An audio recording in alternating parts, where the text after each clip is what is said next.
Hello guys, welcome back sa ating channel NLEX S-LEC Connector Update December 29, 2023. Ito pong muli si Skywalk TV. At ito ang ating pinaka-latest update ngayong araw na to mga kababayan. Ipapakita natin ang ground shot natin, mga pagbabago po dito sa may NLEX S-LEC Connector. Ayan. Dito nagkakaroon ng moderate traffic dahil yan dumiliko po kasi yung aakyat po dyan sa may NLEX S-LEC Connector. Ganyan ang ating mararanasan dito na dati itong magsaysay flyover na ipatag na nila. At yung pinakailalim may cover na rin po yan mga kababayan. Kompleto na ang paglalatag nila ng mga steel girders na ating ipinapakita sa inyo. At sa mga hinaharap ay bubuhusan na po nila ng semento yan na nagdudugtong na dito sa may LRT2. Kitang-kita na kompleto na po lahat ito. Yan ang ating mga kaganapan ng ating pinaka-ground shot. Ayan sa may pinakailalim niyan, ayan, may mga cover na yan Bubuhusan na lang nila ng simento yan sa ibabaw dyan. Dire-diretso, makikita ninyo yung mga pagbabago dito. Yan yung mga cover ng mga poste dito. Dahil kailangan talagang ingatan yan. Delikado pag yan ang nasira. Kaya may mga cover yan. Yan ang ating pinaka-ground shot. Dire-diretso dito po sa may LRT2. Going to Manila na kami mga kababayan. Yan yung station. Foresa Station na ating ipinapakita sa inyo. And dire-diretso papuntang recto pag diyan ka sumakay sa LRT2. Ito naman ang ating pinaka-drone shot. Pakita na natin dito sa inyo ang pinaka-pagbabago dito sa kalangitan.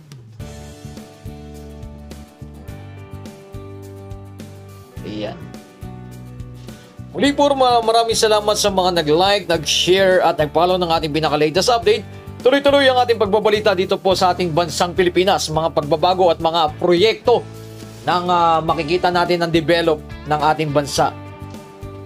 Yan. Pag natapos po itong NLEX S-LEC Connector ay kukonect sa Skyway Stage 3 going to Alabang, yan, Laguna, going to South. And going to north naman, Bulacan, yan ang mangyayari dyan. Dyan, kukonect din sa may going to airport, sa North Harbor, sa may C3. Ganyan po ang mangyayari. Ito po, talagang naitawid na po nila kabilaan nito. Nagdugtong na. Siyempre, tuloy-tuloy po kasi natin itong ina-update mga kababayan ng NLEX S-LEC Connector. Upang makita ninyo yung mga pagbabago, dito na po sila, going na po sila dito sa may Pandacan na. Yang Santa Mesa Station ng PNR, na sa mga hinaharap yan naman po ang nasusunod nating i-update. Ang North and South Commuters Railway na ating inaabangan.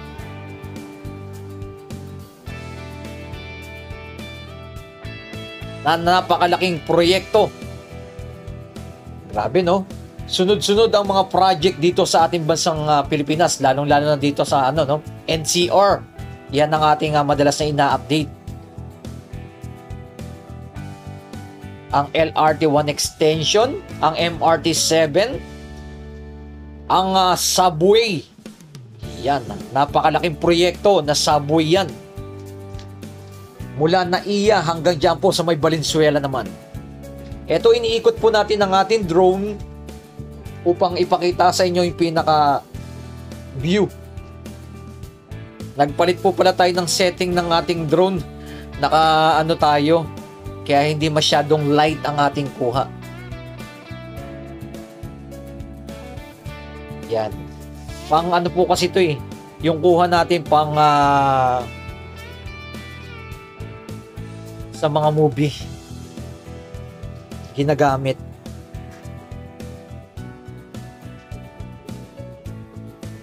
Pero next na kuha na natin ay babalik na natin siya sa pinaka light na color na makikita nyo yung mga kulay niyan.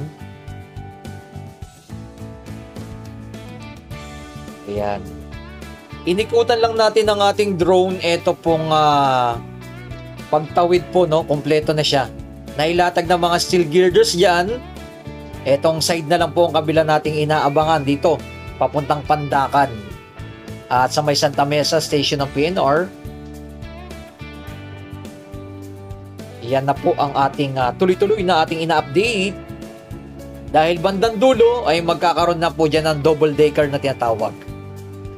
Yan din po ang ating ipapakita sa inyo maya-maya. Yan po yung trend going to Antipolo, ang LRT2 and going to Recto. Yan, napakabilis na rin po na magiging biyahe dyan. Pag dyan gusto mong going to Antipolo and going to Recto, at syempre going to Recto, sasakay ka naman ng LRT1 going to sa hinaharap ay Cavite at SM North EDSA. Ganyan kabilis na connect ang magiging biyahe. Napakaganda na magiging future ng ating mga project, no, na talay dapat ituloy-tuloy talaga. Ito na po yung station ng PNR, ang Santa Mesa.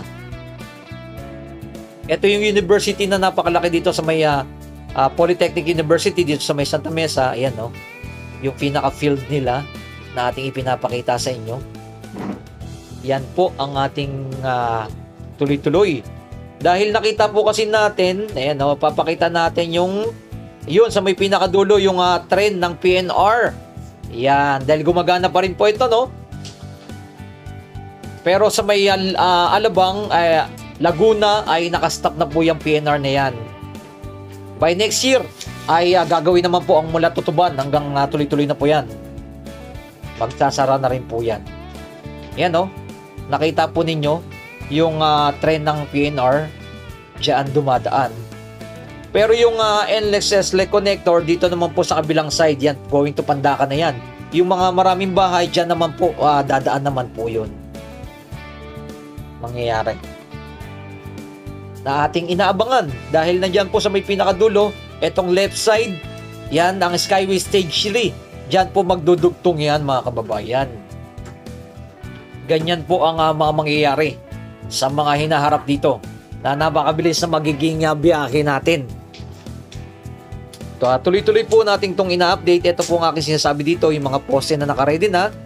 At sinisimulan na rin po ang paglalatag nila ng mga concrete spearhead.